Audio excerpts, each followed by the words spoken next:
I've heard wonderful testimony, and by the way, I wish to say congratulations to all the children who that was quite, and to the teachers and the principal, because that's quite an accomplishment. You have limited resources. I've followed for many years. I used to do some substitute teaching in the early 80s here at GW. And I was a product of JFK. I'm an Islander, and but went on into career in the mainland rather, dealing with bringing together organizations to how to make it more empowering. And so for the last 10 years, I've been involved with education and as far as transforming it, because our models currently, this is not an issue of simply dollars and cents. It's a question of empowering our children to become, to receive their maximum, their potential. And we have the most talented and the most intelligent children on the face of this earth, and to give them all the resources that they're entitled to, and our teachers, that it would be just such a travesty. So where are we here? The situation is to go against the bill would be to say, well, I'm not for school education, and let's let the schools close and let the wheels fall off the wagon.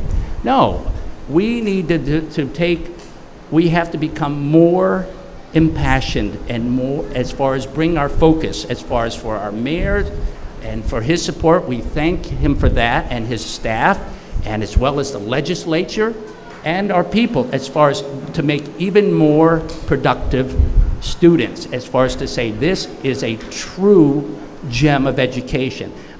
The fact, it's not arguing that it's a historical site or that it's tremendously convenient. I've been involved with community-based education for the last 10 years, and the changing system, it's the education model that quite frankly needs the overhaul.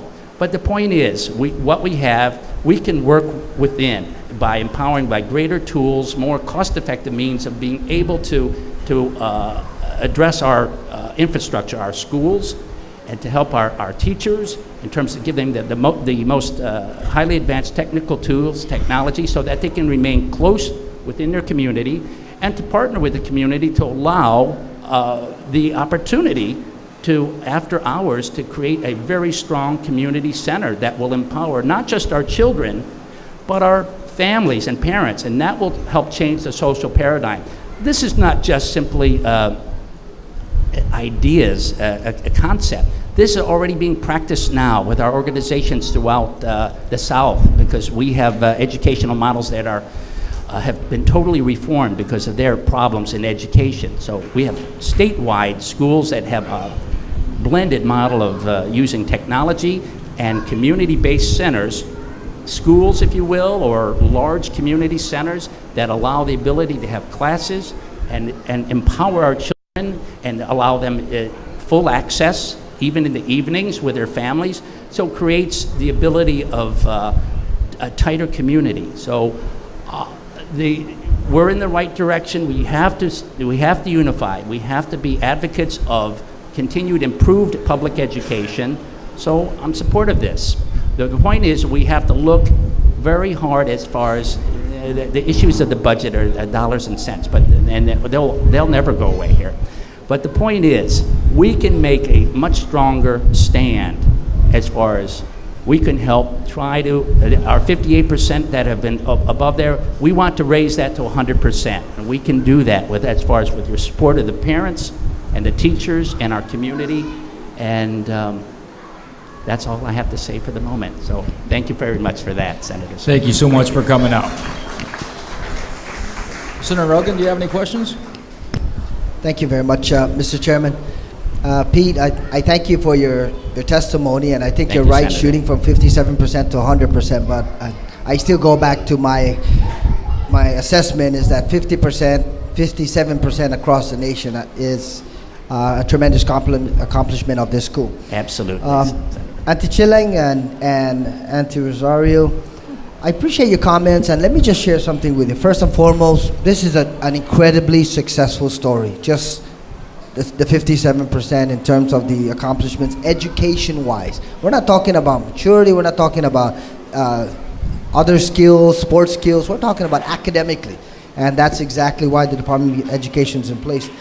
And Auntie Rosario, you mentioned earlier, you said, you're concerned about this school possibly closing down every single year. Well, if in fact this legislation is enacted and supported by the rest of the senators, then it will be codified, it will be part of Guam law, that the Guam Education Policy Board and the Department of Education has to continue the operations of this school facility. That's why we're here. That's exactly why I'm here. Because I want to make sure that I reinforce the need to ensure, and perhaps in this case, assure you that the school will be here 5 years from now. The school will be here 10 years from now based on the law and not necessarily what perhaps other people may be looking at. And finally, there was the mention of the scholarship by another Southern school facility. If you take this story, this success story, and you tout it out there throughout the community, especially in the southern part of the island of Guam, every single student that attends this school is receiving a full paid education scholarship courtesy of the people of Guam. So with the exception of perhaps the food costs, every single student in our public school system is receiving a full paid scholarship to go to our public school educational system and to be educated. And that's why I'm saying if you combine the two stories and you push that and say that, hey, 57% of the students here scored in the 70 percentile. Even if you go across the board, and Mr. Santos mentioned that there are some that scored in the 68th and 69th percentile, that tells you that that percentage of the total percentage of the students attending this particular school is significant, where you can take that message and tout it and perhaps encourage other students from other districts to come in here. Obviously with the concurrence of the board because of the out-districting consideration or the districting concept. But I look at that and I combine the two. You have a great story here, students being educated, students doing exceptionally well on the test scores, and then looking at the opportunities that are here in terms of a small school environment. So I just wanted to share that with you because I think that's really something that can be sold in our public educational system. When you look at, and that's a concept that I don't know if the board has considered, but if you look at schools that are doing extremely well, there must be a reason why. And that directly, in this case, I think it directly reflects the leadership of the school, the teachers, the faculty, the staff, the administrators, the parents, and then the students who come here every single day eager to learn and to be educated. And I think that's community right there. And that's what we need to continue to encourage. So I thank you for providing testimony, Mr. Chairman. I'll close with this statement, and thank you for presenting your statements.